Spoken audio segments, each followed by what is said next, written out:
Au tout début où j'ai commencé la musique, j'étais assez naïf.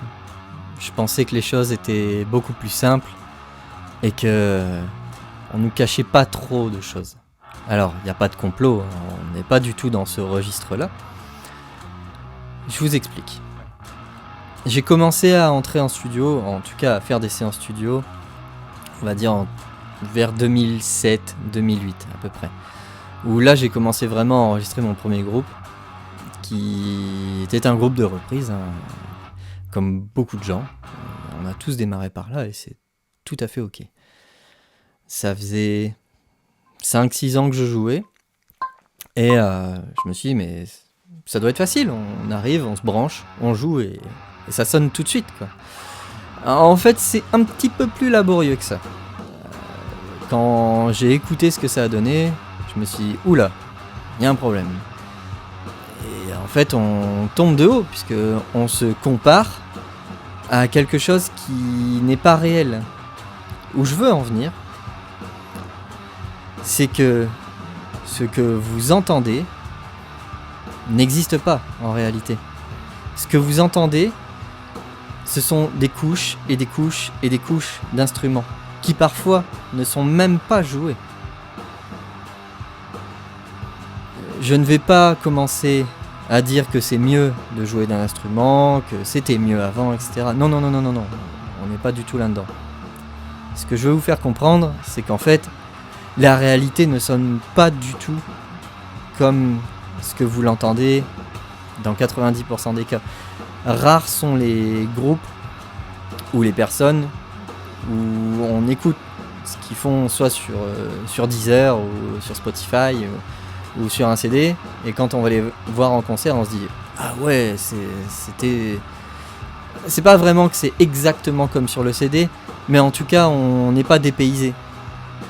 Et ça fait déjà pour moi très longtemps que j'ai abandonné le fait d'aller voir un artiste en live et de me dire bah ouais ça sonne comme sur le CD. Alors oui, si, ça sonne comme sur le CD effectivement, puisque on utilise ce qu'on appelle des séquences en live, en concert.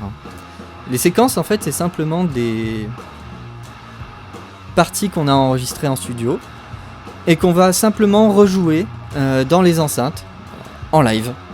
Donc en fait on peut se dire que c'est comme un karaoké en fait au final. Mon intention avec les compos que je suis en train de faire, c'est de prendre le contre-pied de ça en fait.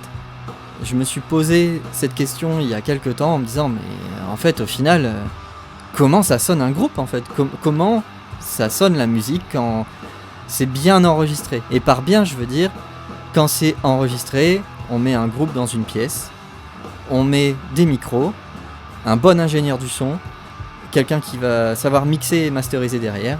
Comment ça marche ? Comment ça sonne surtout ? Plusieurs groupes que j'écoute font ça et j'ai vraiment cette envie de faire ça. Là, ce que vous pouvez entendre, c'est effectivement, c'est tout fait dans l'ordinateur, etc. C'est cool. Mais mon intention derrière, c'est d'essayer de sonner le plus proche du live possible. Quand j'ai continué à faire du studio, j'étais un petit peu parti aussi dans le fait de me dire bah ok, c'est comme ça que ça marche, il faut empiler des couches d'instruments et bah let's go, hein, on y va, on enregistre des couches et des couches. Et au final, bah c'est pas moi quoi.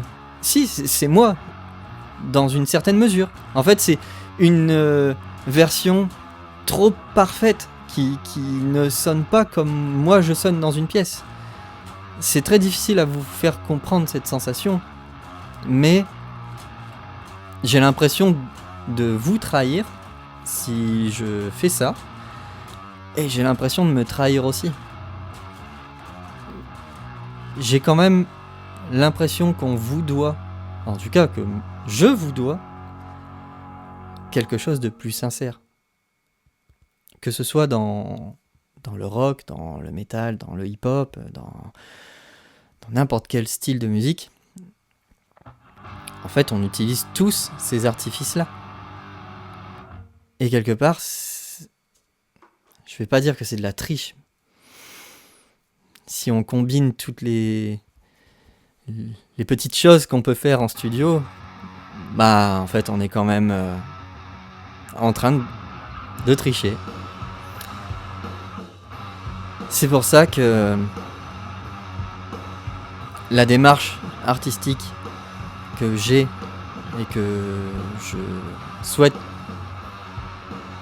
pour les prochaines chansons que je sortirai, ça sera celle-là.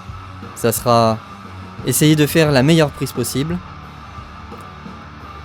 essayer de ne pas faire de retouches.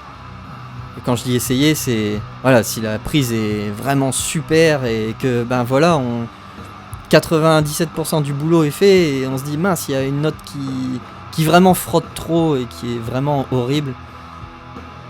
Est-ce qu'on s'interdit le fait de la retoucher? Est-ce qu'on la retouche un petit peu? C'est là où c'est intéressant, les outils. Par contre, quand la prise est à 30% utilisable, bon, là, quand même, à mon sens, c'est pas possible. Je vous laisse sur cette réflexion et je vous dis à bientôt.